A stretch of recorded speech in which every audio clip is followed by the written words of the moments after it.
Flip City Magazine is just really pulling out all the stops, man. Your guys' production value of this magazine has gone insane. I mean, look at that. I mean, I remember when you guys, it was black and white. Even when it was black and white, I thought your quality was great.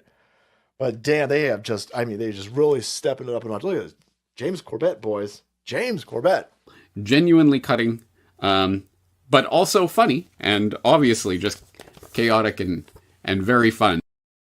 I love Flip City. It has brought new types of badassery and integrity to the print medium.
I like these calm little moments before the storm.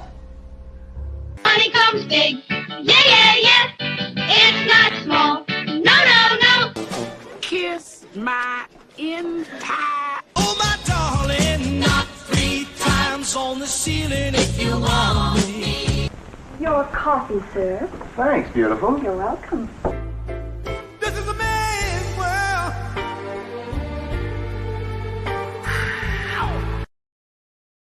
Ow! Hey, welcome to Doc's Coffee Shop. Listen, heads up, folks. This is not a safe space. Okay, if you're easily offended, if you are delicate in your sensibilities, just know, love you, care about you, but I don't care about your feelings. Oh my gosh, it's good to see. Glenn Fleming is in the chat. Laurie Calcaterra is here. I saw Haldir is here. Wonderful to see all you guys and the others who are watching on the Twixter. We got a good show today, man. Good show. We've got Edwin Buzz Acevedo in the house with us. We're going to be looking at the ACE, his campaign that just fully funded last night. Now we're driving on towards some of those stretch goals. Looking forward to talking to him about that. Excuse me. But, you know, you guys know, I don't do this show by myself. I can't do it. I got to have this guy. Roads? Where we're going, we don't need roads.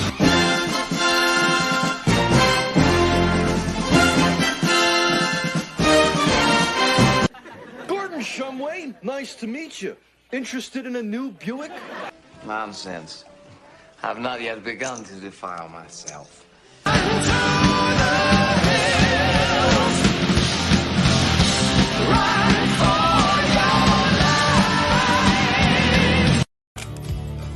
I'll make you famous. This isn't a safe space? Nope. No safe space here, baby. Hey, John Dillard. Good to see you, buddy. Hey, Dylan. Oh, my God. How in the heck are you, Tanner? I'm doing good. How are you? I'm all right. I'm unsupervised this week. The wife is away with her family on vacation. They went up to lovely Helen, Georgia. Nice. A tourist trap. I'm surprised that anyone who actually lives in the state goes there, but okay. You know how it is. You know, me, I'd be headed down your way if I was taking a little vacay. Got to get down to Tybee Island, go to the beach.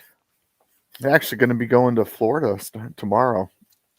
Really? Going to St. Augustine, yeah. Oh, that's a beautiful place, man. I know. It'll be a first for us. St. Augustine is one of the oldest cities in America.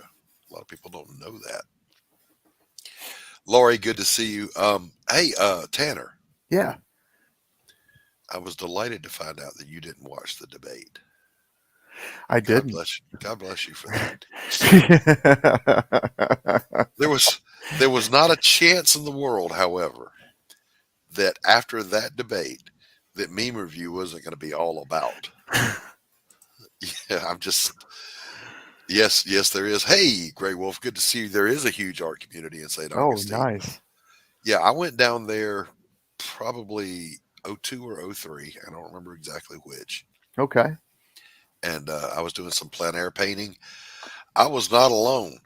I mean, I was soon joined by, as they walk up to me, other artists that were going to do the same scenes, and they're everywhere. A lot of art happening down in St. Augustine. That's awesome. I'll be looking forward to that. Yeah. Now, let me tell you a place you don't go if you're a fine artist or any kind of artist. You don't go to Savannah and try to sell your art. Because Savannah College of Art and Design is there. There's some amazing talent there, but they're starving college kids. Yeah. So they will sell the Mona Lisa for a hamburger. All right. You ain't going to make a dime going down to Savannah and trying to sell. Yeah. It's crazy.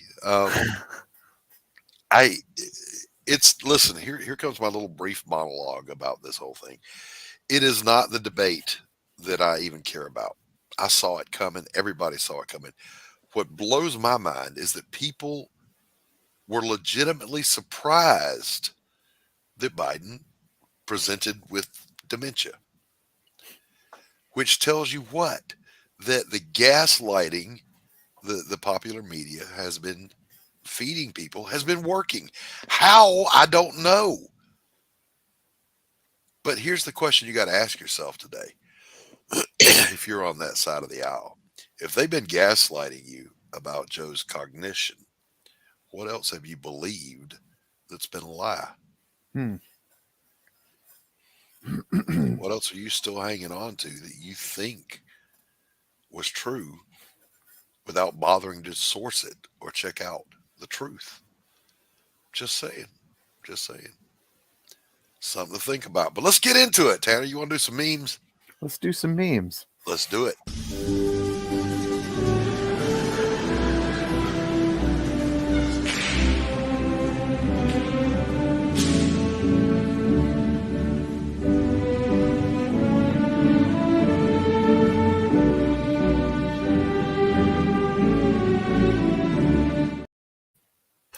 All right, here we go. Now, just so you know, brace yourselves. The Trump-Biden debate memes are coming. And here they come, baby. Bam! That face you make when your only really valid talking point is that at least he didn't shit himself. Yay, Joe, you did it. When you read the first question on the exam. Now, I'll say this. Trump had two great stingers that night, and one of them was, I don't even know what he said there at the end, and I'm pretty sure he doesn't know what he said there at the end. And we know this is true because of this. They added a translator who could actually interpret for Joe. Oh, Ozzy. Changed my mind. There it is. Oh my gosh. All right. And then the debate ends. Every American immediately afterward. Well, the gravity of my situation just set in. Remember, that guy is calling the shots, or supposed to be calling the shots. Makes you wonder now, doesn't it? Who really is calling the shots? If you were shocked by the president's condition at the debate, now is a good time to reflect on whether you are consuming honest media. The rest of us knew. Absolutely. Absolutely. And, we're not going to make, it's not going to all be about the debate. So we're just going to say, don't take that ass whooping personally. Just, just take your lumps and either educate yourself or dig in deeper to your delusion. Either one is fine with me. I don't care. No safe space here. Bam. Moving on. Feminists, when they hear people are being drafted for World War III.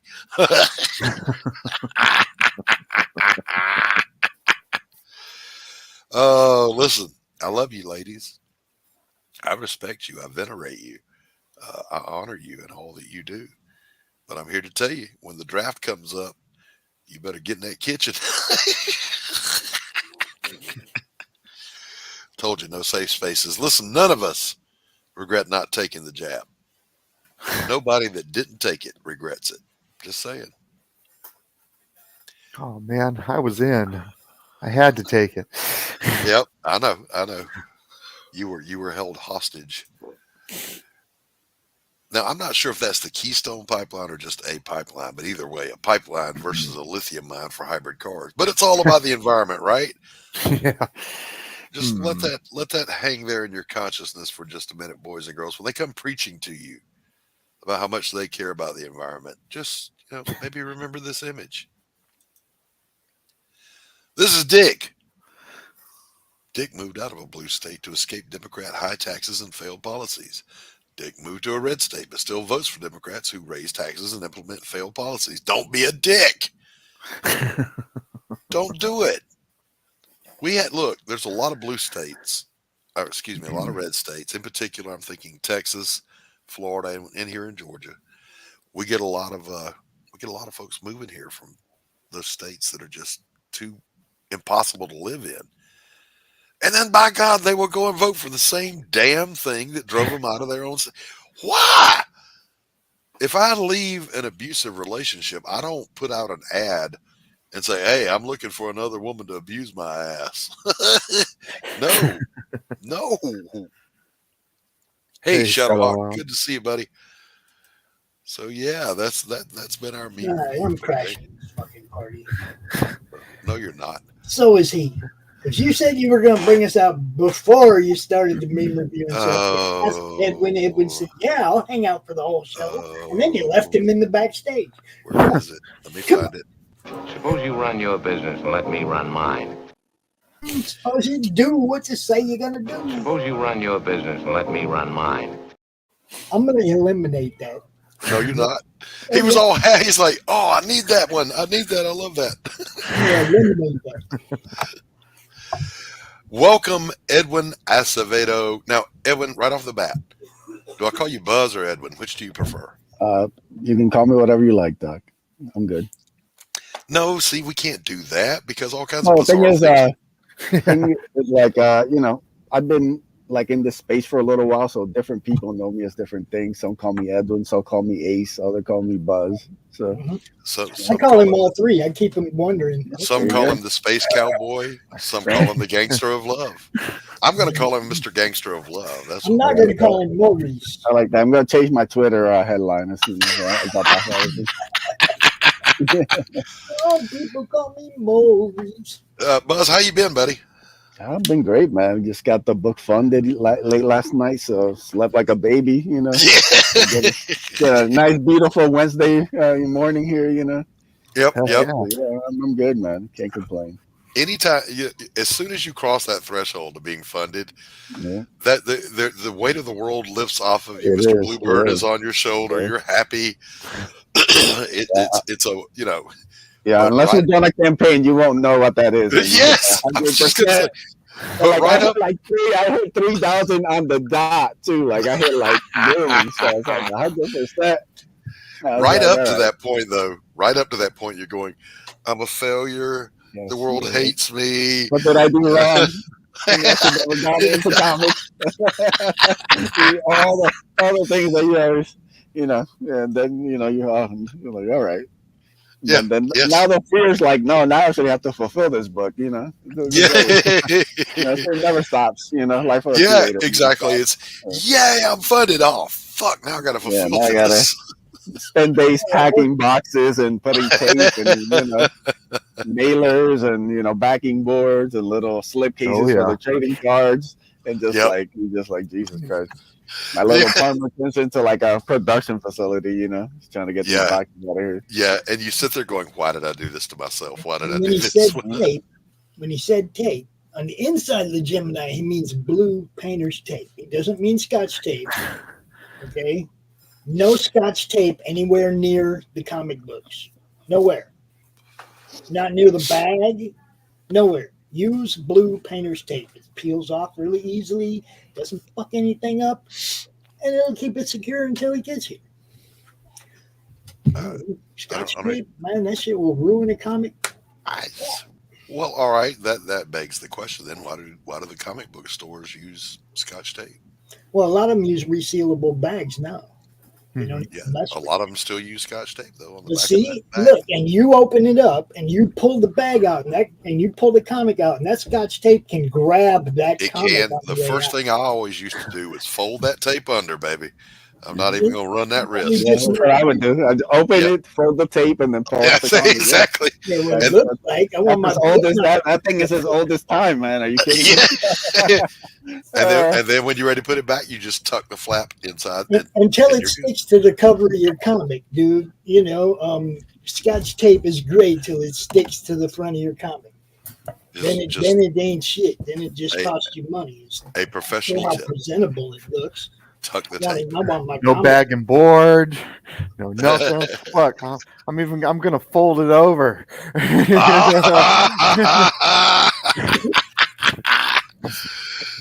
Oh, Tanner, how roll it dare in my you. back pocket. Madman here. Yes, you're a war criminal, sir. You're a war criminal doing that. I'm gonna cancel him on Twitter as we speak. I'm just get this guy out of here. Speaking of which, it is time for another episode of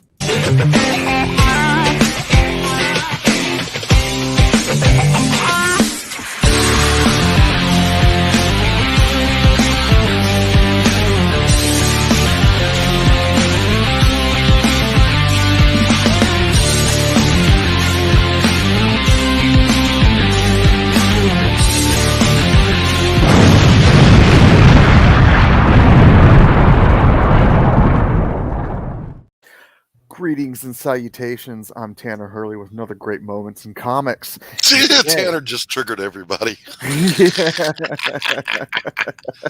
that I triggered everybody, well, Doc said it. This is not a safe space. That's right. That's right. We might show an offensive meme, and we might fold a comic book. We might fold a comic back. Yeah, I mean. I'm sorry. Go ahead, bro. Go ahead. Today we are going to talk about a guy that I'm sure everyone has heard of. Anyone who has opened up a Wizard magazine or had this inclination to learn how to draw has probably heard of Bart Sears. Yeah, man. Hey, who had an amazing run on Justice League Europe. Pretty sure that guy's been on the network. Yeah, Bart Sears, who, by the way, when he was doing the How to Draw things, was originally going under the pen name of Whitman. Yeah, because he was under an exclusive contract. Whoops. This is true. And I kept looking at his work. He was doing Brutes and Babe. Yeah. I was looking at Brutes and Babes with Whitman, and I was like, this looks a lot like Bart Sears. Who had amazing runs on the first. Yeah. I mean, he look at that. Look at that. Yeah. And let's remember one of his pupils is amongst us.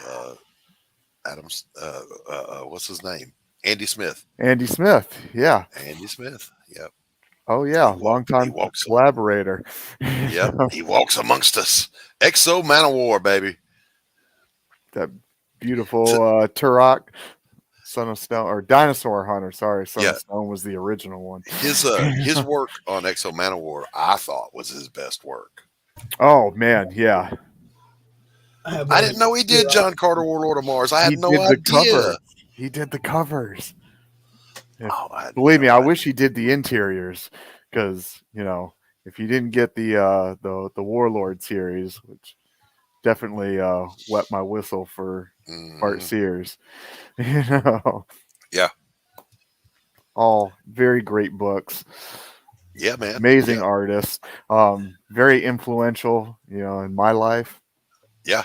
Yeah. Imagine how many young kids back in the 90s got their start drawing along with him in Brutes and Babes. Oh, I know, right? I wasn't one of them. I didn't really like the big bubbly muscle thing he would do.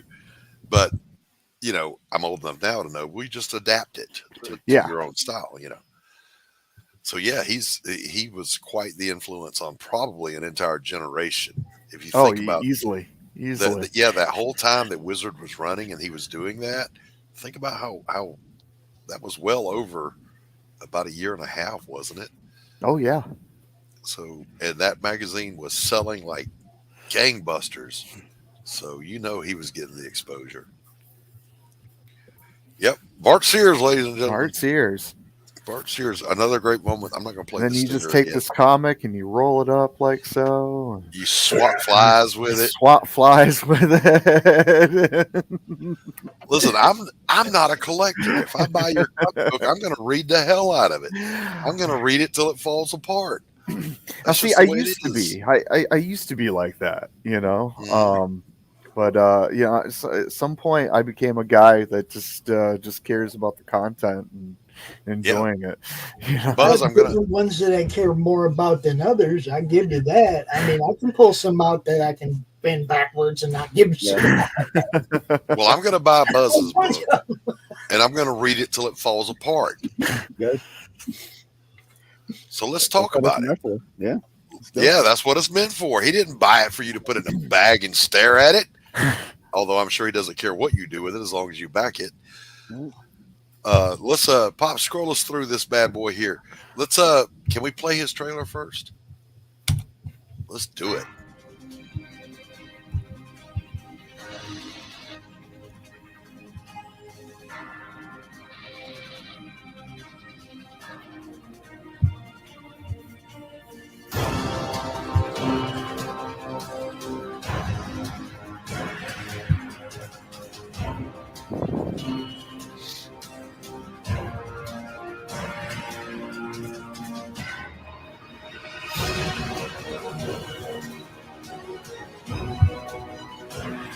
Uh-oh.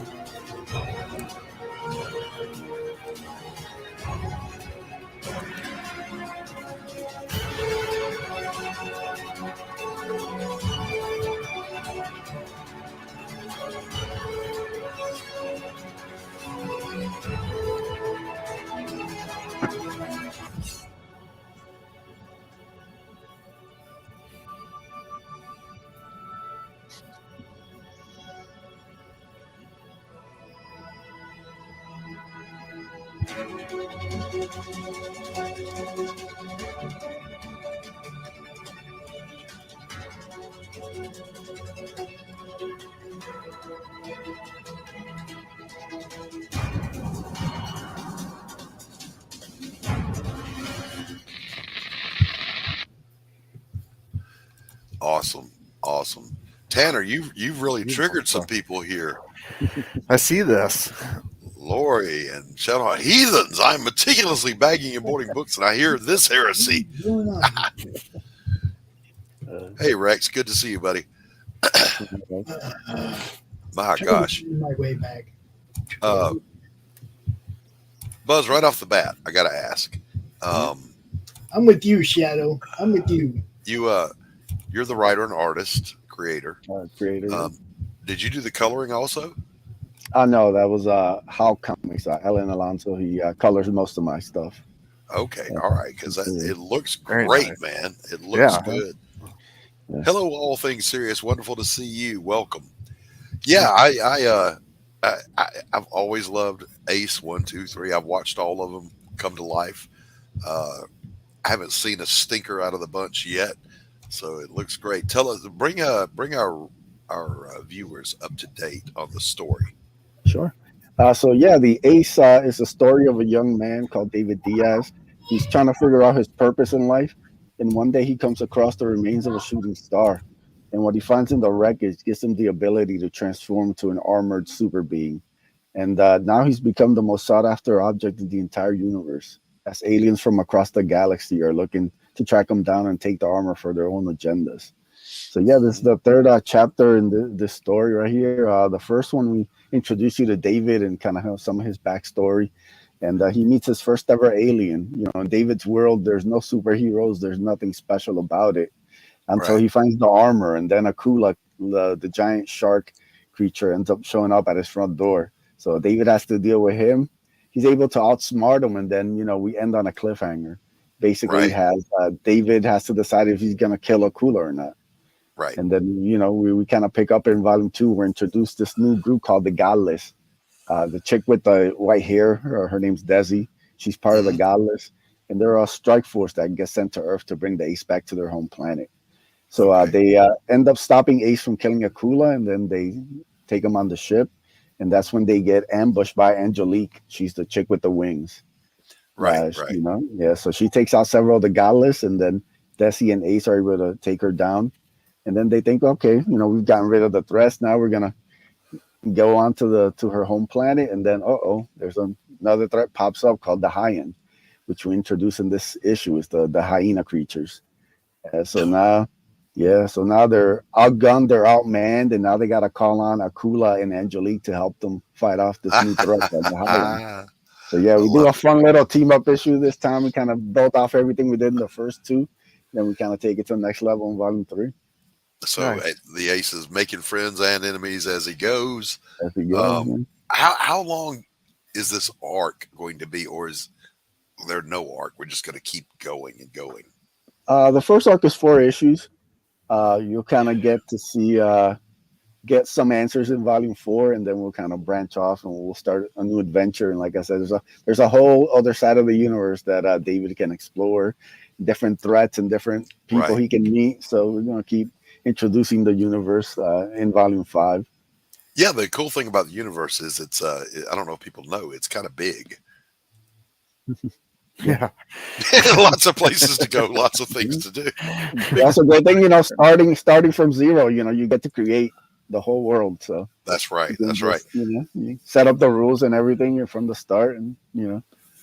Now, Buzz, let me ask you this, Buzz. When you're out on the shill tour, do you ever get so tired of answering the same old questions that you just start looking for an opportunity to say something absolutely absurd just to mix it up a little bit? No, I like talking about the books, so you know, people can ask me the same questions every stream. I'll give you a real answer because you know, like I said, this is my baby, especially when it comes to Ace. Ace is my baby. So you know, like this is my passion. I want to keep doing these books as long as they get funded. I'll keep putting them out. So there you go. So that's actually a good answer. But I'm going to ask you some different questions. What I want to know is, let's talk about you, not your campaign, for just a minute, because we got plenty of time. Edwin, how long you been drawing, and what got you started doing it? Oh, I haven't drawn in years. You know, I have been. You know, I've wanted to be an artist when I grew up. You know, this is my dream actually to be part of the Marvel bullpen. You know, like it was literally like I used to read Stan's Soapbox. Right. Oh, that sounds like the greatest thing ever, you know. And I tried I'd make my own little bootleg comics all through like high school and stuff. But by the end of high school, it was clear that I didn't have the talent to like take it to that next level. So, you know. But you were already writing your own stories though. And I was always loved to write, to create. You know, I had these bootleg comics. I had like my own superhero universe and stuff. You know, sadly I don't have any like of that material because in 2001 there was a fire in my apartment, so I lost like all my art and all my comics pretty much. Yeah, like the whole like top floor ended up caving in on my room. Oh no! And just kind of wiped everything out. Like literally, I think there's only like a couple things I could save. So all of that stuff was gone in 2001.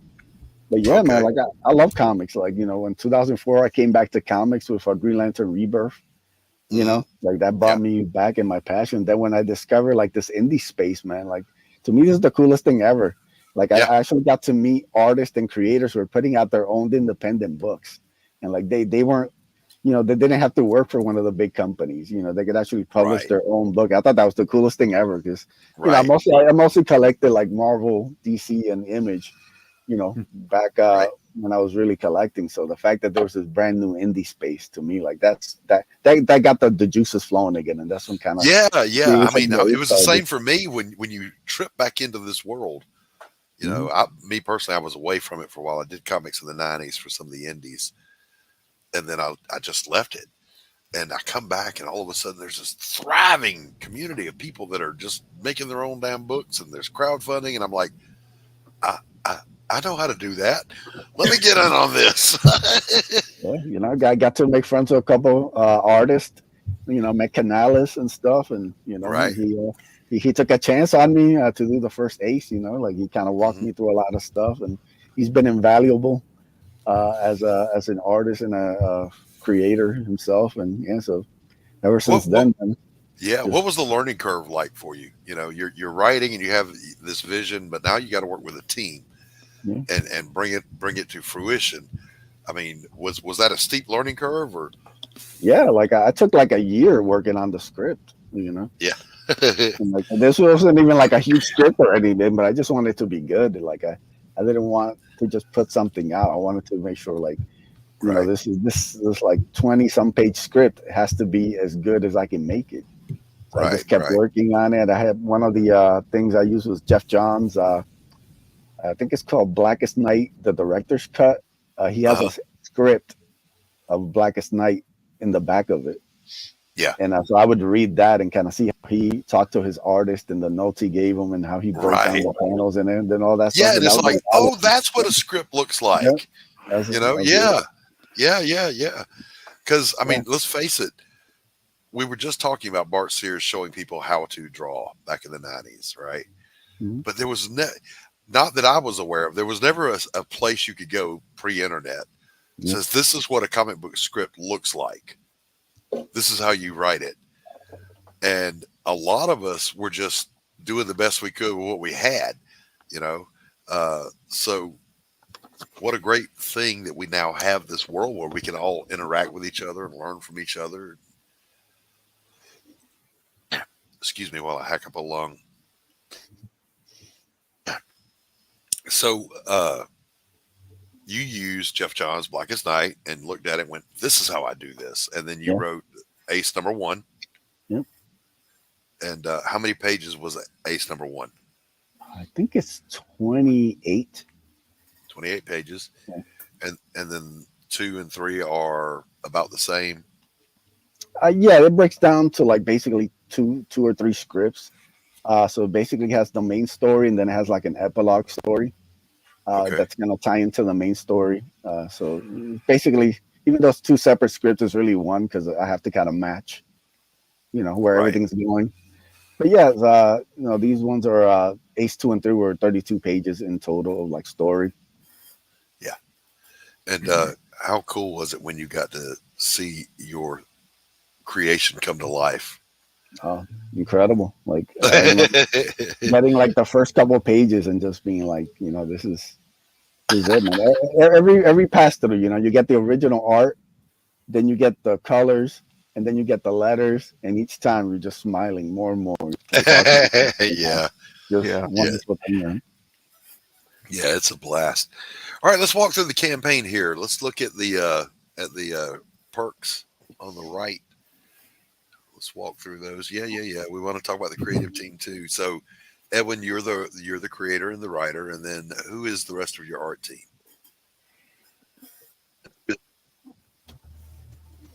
Yeah, so Canales is the main story artist. Howell is the colorist. Howell also draws and colors the epilogue story. So that's kind of like the main art team. And then we have a cover by Dan Dahl and Eugene. You know, all these covers that I do are exclusive.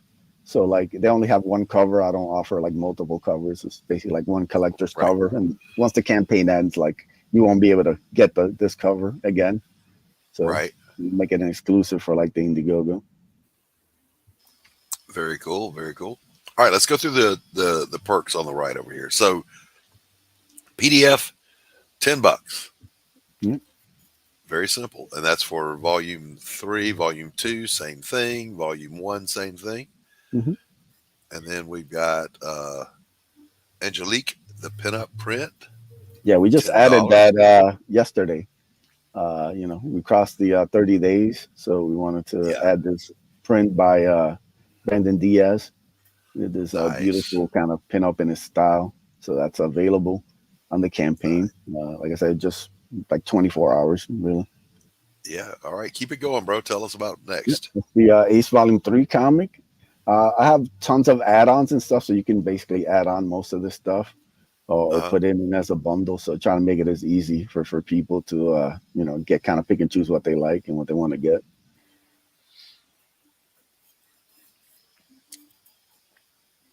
Yep, we have the sketch cover. I believe that's sketch, or is that the third printing? It's hard for me to see. That's the third print. Third printing, third printing. Yeah, so I'm gonna make that bigger so you can see it better. Yeah, so each, like I said, each campaign has like an exclusive cover. So this is the third printing of Volume 1, and then you have the second printing of Volume 2. So they're gonna have logo covers only. Okay, all right. And so that's kind of what we're offering there. And then after that is the Volume 3 sketch cover. The first time I'm offering sketch covers, they're limited to like 50, I think. So yeah, this designed by Shelby Robertson. So for any artist out there who's a fan of sketch covers, you can go and grab that. And we're doing the PDF bundle here, 1, 2, and 3. You can get them all at the same time. Saves you a couple bucks if you bundle it up. Then, like bundle up, boys and girls. Just added this is the Ace Volume 3 and the Angelique print, so you can grab them both together. Save you a couple bucks there. And we have the Ace retro figure. Only have 2 left. I won't be adding any more, so these are super exclusives. Only 10 made. So yeah, it's only 2 left. So if you want, now's the time to get it. Very nice. You better jump on this one, boys and girls. Only 2 left. Yeah, and you got a bundle Ace 1 and 2.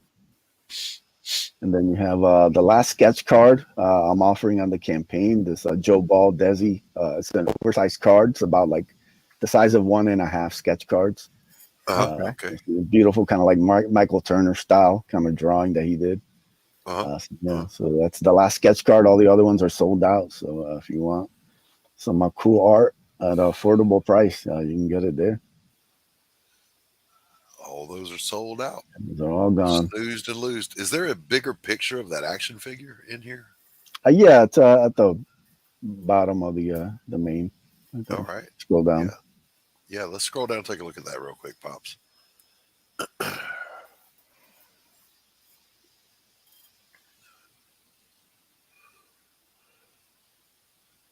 There it is. Check him out. Check him out. Yeah, so this is based off the WWF Hasbro figures. It's like 3.5, 4 inches. It's got like articulation, but the cool thing is you can take off the helmet and you can see David's face. Okay. That's cool. So yeah, very cool. Really cool. Very cool. Nice little collectible for everybody. Yeah, no doubt, man. That's so cool. Now, who produced those? I met this guy called JP Customs. He's on Instagram. I'm in a group with him. He does a lot of like the WWF Hasbro style figures for a lot of like independent wrestlers around the area and stuff. So he's super talented guy. Originally I hit him up just to do like a David one with maybe like a hoodie and like with the Ace logo. And then he told me he wanted to tackle the armor, and I said, I'm not gonna stop you. Yeah. You don't want you to threaten tackle it. And then he said, I want to make the helmet removable, and I was like, I'm sold, brother. My son is an indie wrestler. I might get this guy to make one of my kids just to surprise him for Christmas. Super talented guy. Yeah. That's very cool. All right, let's kind of roll up through the body on the left there, Pops, and just take a look. Holy cow! Check that out. Yeah, it's part of the epilogue story with How Comics. Like I said, it ties into the main story. It's really just Hal's incredibly talented, just one of the most the guy can do it all. So just I just let him kind of shine on this epilogue. Yeah, let him do his no thing, doubt. and he just killed it. Yeah, That's great looking, man. Great. All right, let's go on up a little here. Got an interior page here. Yeah, good looking stuff. Yeah, just now, love, are you love giving a lot of direction on the design of the ships, or are you just letting them go for it? I give for the epilogue stories a lot of kind of like loose, a lot more loose. The main story is a lot tightly plotted. Like I go over everything pretty tight. But for epilogue stories, a lot loose. So I kind of let my artists kind of shine and create and kind of do their own thing on it. So, yeah, I love the space stuff, man. That looks great. Yeah, it does. And what a great team shot right there on that big splash. Is that a cover or a splash? Yeah, that's the cover right there. Yeah. I mean, look at that, man. Jeez. Yeah, Dan's such a talented guy. I was lucky to catch him during one of his few free times. He usually booked up, so he's down to do it, man. So I love his work. So I just told him what the idea was, and he was totally down for it. So he killed it, and then got Eugene to color it. And, the space stuff is to me, it's reminiscent of Jim Starlin. His space, I love that look. I love it. This is just really good looking, man. Buzz, is the buzz, pardon the pun, just growing for the Ace? Are you getting feedback? You getting feedback from folks? What are you hearing? Like I think people can see the growth. Like from 1 to volume 2 and now volume 3. I think the first guys who see all this is the hardline guys. So I've been showing them a lot of the stuff, and they're like, "Yeah, man, this is the best looking one yet." I was like, "That's what I'm going for, man. Just trying to make the quality better every time around." And like I said, Hal and Canales have really just kind of meshed incredibly well, and they're just doing the best work they've done. So I'm super happy with everything in this book. Very cool. Very cool. I love it. I love it. What's not to love? What do you think, Tanner? Oh, Tanner left. I mean, he stepped away for a second. He didn't leave. Man, Pops, thoughts? Well, I've been watching the evolution of the Ace since episode 1. Right. So, I mean, I'm looking at this right here, and I'm like, this is totally next level. Yeah. But here's what I'm thinking. All right, scroll up to the top, Pops. Let's look at the numbers real quick. So we're fully funded, $3,023 out of a $3,000 flexible goal. 78 backers. Let's get 2 more backers. Even if it's just digital, let's get 2 more backers to check out the Ace, because this is worth checking out. Right there, $45 gets you all 3 if you need to catch up. Yep. And if you scroll to the bottom, I did show off what the first stretch goal is going to be at 3,500. Oh yeah. Bob Hall. I met Bob Hall just not that long ago, twice. So, this is I got him started a bunch of comics, but I was this is stupid of me, man. I was reading the Thor comic with the I think it's the Dwarf of Freed, the first appearance of the Dwarf of Freedy, right? And I was reading at the time, so it was in my reading stack. And Bob Hall's coming to Grand Rapids, so I'm going to Grand Rapids to do my thing, interviewing people. It's cool. I'm gonna get him to autograph all this cool stuff. I pull all this cool stuff out. I left that one in my reading stack and didn't get it signed. Oh man. And then I saw him again a couple months later, and I didn't get it signed again. I'm like, just wasn't meant to be, was it? yeah. But he's like super nice guy, totally cool. This is a great looking piece. Now, this is a print. This is a stretch goal or a card? Yeah, this is a print. So stretch goal at 3,500. Every physical backer gets this print. Okay. All right. What size is it? What size is the print? It'd be about comic size, maybe a tad smaller, but yeah. Okay. All right. And what are do we have other stretch goals to look at here? No, that's just the first one that's announced. Once we get close to this one, we'll announce the next one. All right, cool. I like that. Yeah, I like that. Sure, like we get close and then we can kind of tease out the new stuff. So yeah, we got a bunch of cool stuff already kind of in the stash. It's just about kind of getting to the benchmarks. Okay. All right. So, you know what we say to this.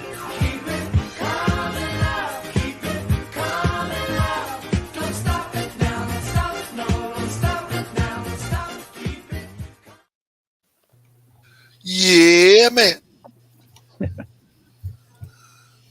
Oh, I did the wrong thing. Uh-oh. Where's the thing? There's the thing. I got a question for you guys. Wrong buttonitis. Do you find it weird when you get a friend request from a comic and not the person who created the comic? Am I supposed to be friends with your comic book man? You know what I mean? We're gonna get in a cooler friend request. It's funny though. It's like I get friend requests from artists and creators, and then I get friend requests from comic books, and I'm like, yeah, my comic book will never send you a friend request. Yeah, just I don't think I've had that problem yet. So I don't know, man. Jake Bishop might send out friend requests. I don't know. I don't think Jake Bishop would give a damn. It's just weird. All right, it is that time, boys and girls, when we take a little break and play some of our sponsors that keep the lights on here. Pops, I left off. Well, you know where I left off. We need Critical Blast and Six Gun, and let's meet back here in just a minute, boys and girls. Hold on, because I gotta find it. I'm all over the place. I gotta find it. I know. Yeah, I'm gonna play this one just because I want to.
The future. The final frontier.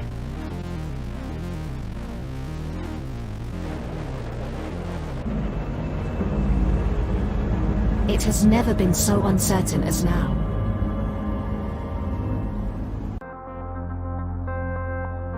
AI, VR, haptic wear, nanotechnology, mass destruction with a remote click.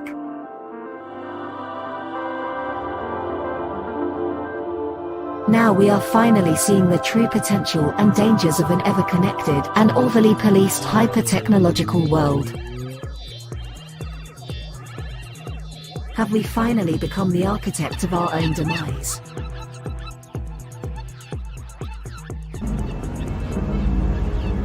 Is there still hope?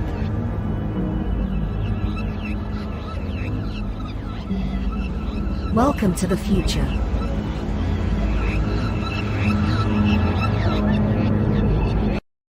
Welcome to Punk Droid.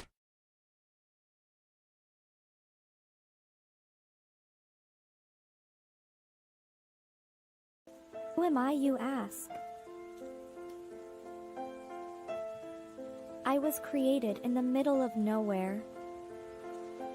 surrounded by the waste of a dying world.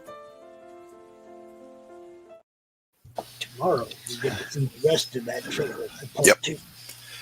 The only other really important question to ask you, Buzz, is how do you feel about coffee? I'm not a coffee guy. All right, get the hell out of here. Oh no. Hey, this isn't a safe space now, so I can say the truth. That's right. It's not a safe space. Say whatever you want. Even though, I'll pray for you. I never got into it, like when I was young, so never really kind of. I didn't either till I was about 55. So. I was just going to say, how does anybody get into any creative endeavor without coffee? How does that even happen? Yeah, I don't know. I'm an insomniac, so I don't need coffee. Like I'm up late every day, so I'm used to it. Would you with Grey Wolf there? Yeah. Now, Mr. Bracey says that there's a strong '90s feel to the Ace. Yeah, would you agree with that, Buzz? Oh, for sure. It's meant to be. It's one of the big inspirations on Ace is Darkhawk. Big Darkhawk fan from the early '90s. So a little bit of Darkhawk, a little bit of Green Lantern Corps. Mixing some of like my favorite kind of things growing up. So yeah, it's definitely a '90s feel to it. Yeah, those comics you were doing back in high school. But Doc, have you tried cocaine? So Buzz, those comics you were doing back in high school, are any of those ideas still floating around in your head? I honestly don't remember anything except one character that I have thought about how to bring him into like stuff that I'm doing. Okay. So yeah, I have this character called Inferno. He's kind of like a cross between Human Torch and like Firestorm. Nice. So he was like my lead guy. So it's a good name. Yeah. That's so a good name. if the opportunity arises, I would love to kind of bring him in for something. Sure. But yeah, like I said, it's been so long since I even thought about all those kind of like crews. Well, because we've had guys that have come on and they, I'm thinking about Justin with Smokes the Fox and some of those guys, where this idea, this was my high school project. This is what I was drawing on notebook paper, instead of paying attention in science class. And I'm kind of the same way as far as my superhero stuff, but I haven't done a superhero book yet. And I don't know that I ever will unless I get Tanner to do it for me. But yeah, all of that stuff I created in high school is still here. Yeah. And I got to get it onto paper. Darkhawk says Mr. Bracey was underrated. First 25 issues are great. Yeah. That was a great time for comics too. I mean, I think really was.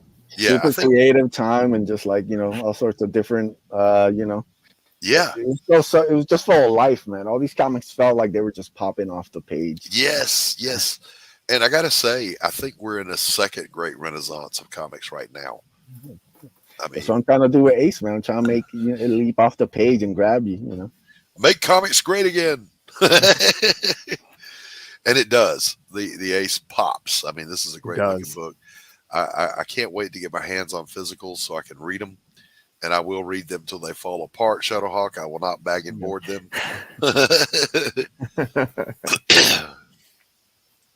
Actually, I don't think we have to worry about that. They come bagged and boarded. Yes, coffee is life. Coffee is absolutely. life. See, my audience knows. They know this is the coffee shop, baby. You bust up in here with a cup of good brew. I used to bleed coffee. I mean, it was pretty bad. Yeah. I until I got COVID back in whenever the hell it first popped out, the Omicron thing. Mm-hmm. And but before that, I could drink coffee right up till bedtime and go to bed, go to sleep. Now I got to stop at like 6, or I won't go to sleep. I don't know why. That's crazy. It is, man. Your metabolism, I think, just takes a roundhouse to the face, whoosh, and weirdness happens. Like me not drinking coffee after 6. Come on, Bracey. No is the answer. So what's next, Buzz? What's next? What's next is I think I'm doing second chance of Raid of the White Leopard. You know, like I think that project went under the radar. And I think it's gonna be good to maybe try another site and kind of see if I can get some new eyes on it. You know, I think Avery did fantastic work on that book, and I would love to kind of get more exposure before launching a book too. You know? Yeah, that was a great looking campaign, man. Yeah. I don't know how well it did. I didn't follow it across the finish line, but I know whatever it got, it wasn't enough because that thing looked amazing. Yeah. So yeah, is there gonna be a book too? Yeah. Well, like I said, in the meantime, we'll do a second chance for Raid. You know, I'm already lining up a new artist to do a cover, and then probably add in some additional pages to kind of you know, get you ready for book 2. You know, lead right into book 2. Very cool. We'll give a little bonus material, and like I said, hopefully get new eyeballs and kind of just build up some more buzz for it. Like I said, like, you know, I'm happy it got funded and stuff, but right. You know, I wanted to do better. So I think second chance, we did that with Bloodbone. The Bloodbone second chance did well. So probably try Raid again. Yeah, that was another one. He's flexing on us, Tanner. All those great projects. Bloodbone was badass too, no doubt. Yeah. So, is that going to be before Ace 4, or is Ace 4? Yeah, Ace 4 is going to be in a little bit because I still have, like I said, I want to do a second chance for Raid and then Bloodbone sometime next year. Full Bloodbone #1 will be out next year. So got a couple projects in between the next Ace. Nice. Fantastic. I mean, there's a lot of good stuff coming out of this man's brain, you guys. Come on. We've reached that point in the show, boys and girls, where we're going to throw it open to ask Buzz questions. If you've got a question or a comment about any of his projects, now's the time.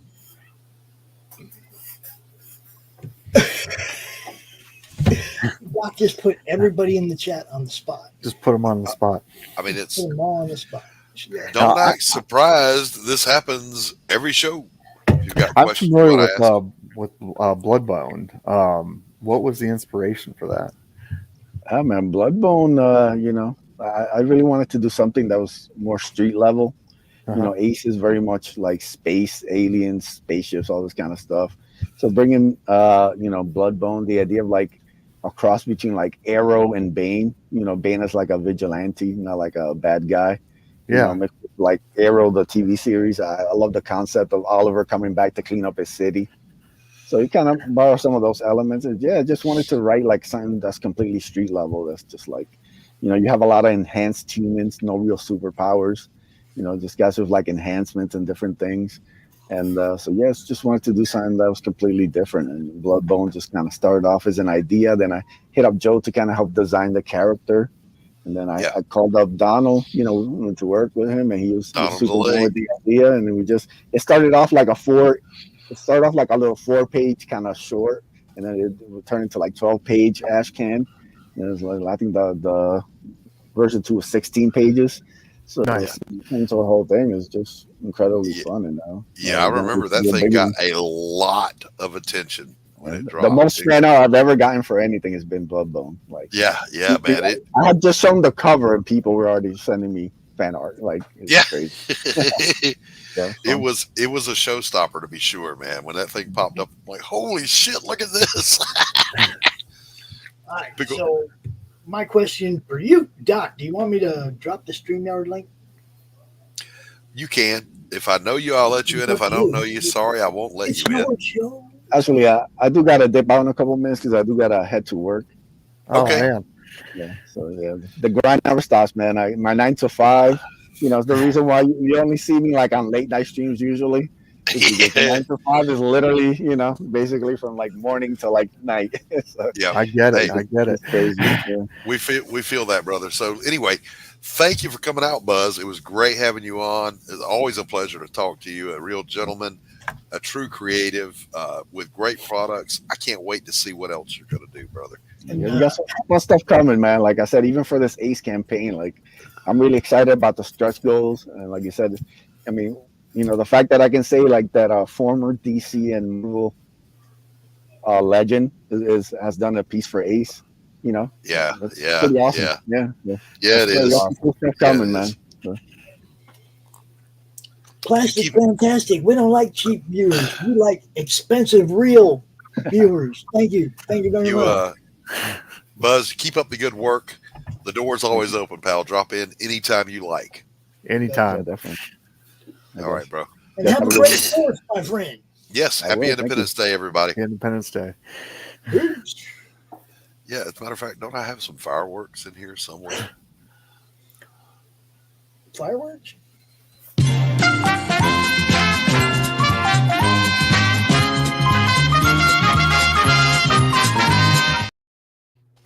Those if they were with some like heavy metal.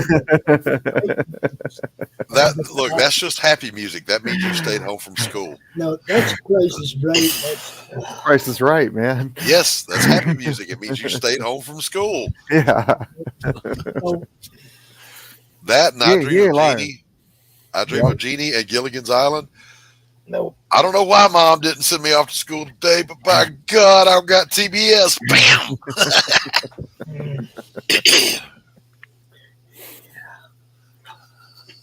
Yeah, that was Price is Right. Absolutely. What the hell? We are here to entertain. It's what we do. I'm with you, Bracey. Hey everyone, I'm Laurie Calcaterra, and if you're not watching the Madness Comic Network, there could be consequence. Yep, there you go. There you go. There you go. Laurie Calcaterra has our sister show on Tuesdays at 11 a.m. Eastern. The Morning Brew, pretty good show. She does good interviews. She got 50 views of it yesterday. I don't know what she does. I don't know what she does, but you know YouTube's going to take them all away next week. So she's a weird stepsister to me in this endeavor. So like, hey Doc, I'm launching my next Path of the Pale Rider. When I can come on the show this Wednesday, Laurie, come on. Hey Laurie, I'm launching Damn Dirty Thing. When can I come on? I can get you 3 months from now. Bitch, I moved the whole world for you. December. You can I know Monday Madness is a poor second to being on Laurie's show or Doc's show, but we're not booked out till August, and we got room for 2 guests every Monday. So you know, Doc had a blast this last Monday. He got to talk to 2 people I like to hang out with. Well, I mean, one of them I haven't met, Brian Wolf, but I've seen him on a few shows. And but that kid is going to go Christgau. places. Okay, first of all, Brian Wolf is going to go places. He's got some good stuff in his arsenal. I'll let him talk about that. It's not my story to tell. But our friend Brian Christgau, who has one of the most successful IPs out there, Six Gun Gorilla, always good to talk to him. So I had a great time hosting that Monday Madness. Normally, you know, sometimes the madness is like, Pops, who is it? And it's people I don't know. And sometimes the chemistry's not there. Man, come on. Christgau, we had a great time. And then Brian Wolf came out and he was just as cool. So yeah, it was a good time. Had a great show. Brian show, Monday Madness. I told both of them. My younger brother's name is Brian. And I used to tell him all the time, nobody with the name Brian is ever going to amount to anything. And then I had 2 Brians on a show. I'm like, well, son of a bitch. No, if you don't know who Brian Christgau is, aside from Six Gun Gorilla, he also does 2 wonderful shows, the Horror Movie Club and Spaghetti Western Jamboree. They're both awesome. They'll pick a movie, they'll watch it during the week, and then they'll come out Thursday night and talk about it. Now tomorrow Brian's going to be out partying, so I had to go into the ancient episodes and pick one that I thought everybody would enjoy. I went back, I think, before he joined the network, so you're probably going to get something you haven't seen yet on the network. It's him talking about the Galaxy of Terror. I don't know if y'all remember that movie, but anybody that remembers Happy Days, Joni is in this movie, and she is freaked out. It's hilarious, guys. It's a great movie. I love it. Here's the thing about those shows that Brian does. He had to switch it to, we'll watch the movie and then we'll come together and talk about it instead of watching and commentating as you go. Yeah, you can. And it begs the question, why are there so many so-and-so reacts to channels that have huge followings, lots of views and whatever, and they're reviewing music, they're reviewing movies, whatever, and they're fine. But other shows that do the exact same thing get hit after hit after hit against them. Why? It's not because those big shows pay for the licensing rights to do it, and not all of them. Shows don't not have all of them. Pay them. It's funny though, because even that doesn't work sometimes, because they were hitting us over Max's original thing, right? And we argued with them, hey, here's the licensing rights and shit. They still hit us. Yeah. Even though that we proved we had the rights to use it. So, I mean. Bro, I got a copyright claim against the original music I wrote for the Pariah trailer. Yeah. Like, motherfucker, no. That's mine. Madness music a couple of times. Yeah. And I'll tell you what, every time you play Tanner's trailer, Iron Maiden hits us for that 6 fucking seconds, dude. Yeah, whatever. And yet, if you go to the strike and you look at it in YouTube, it says the owner of the copyright allows its use. Yeah. Otherwise, I wouldn't use it. That's how I mean, look, if I was saying, hey, pay $2 to watch the show and then was playing stuff, then I'd understand them being pissed off. Exactly. Making money, right? Mm-hmm. But ain't nobody making no money on YouTube. I'm not out here trying to make money off of YouTube. I just like doing my little show. Well, I mean, the people they let make money. But, right. I mean, they can turn you off tomorrow. So I'm just saying that's not what I'm here for. I'm not here. Like, I'm not a YouTuber. All right. I'm a comic book creator / artist, writer who happens to have a YouTube station. I'm sorry, Bracey. We're playing the recording of an ancient show tomorrow. We won't be live talking about it. Now, if you want to do something after it's over and talk about it a little bit more, I'll do something when it's over if you want to come out. Count Bracey. Hey, I'm going to play a little something here for you, just a little teaser.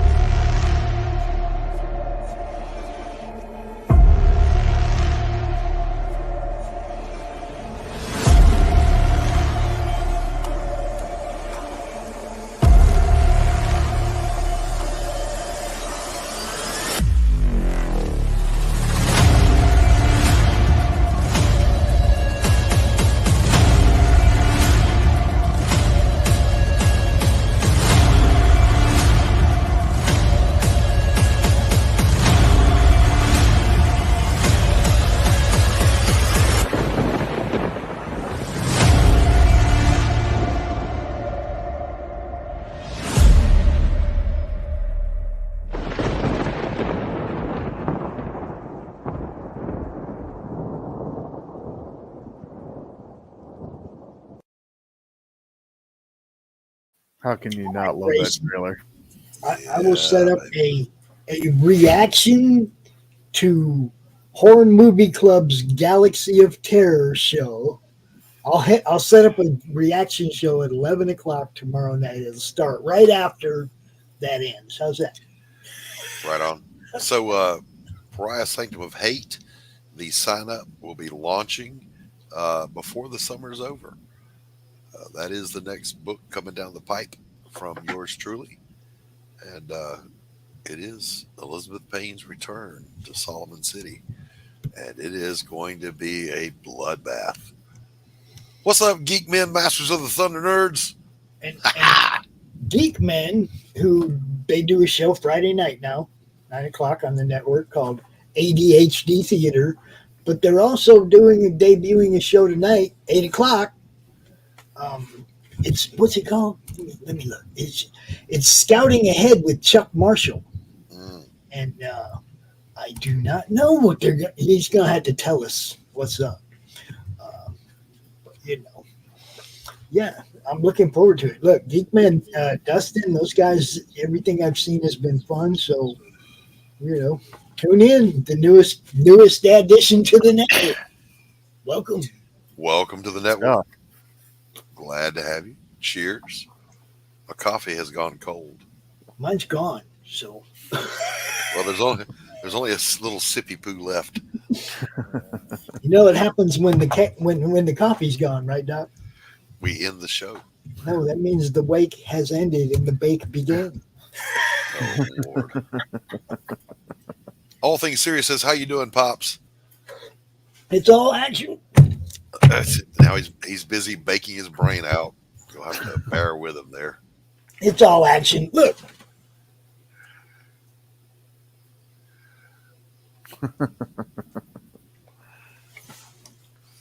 I've got a t-shirt somewhere.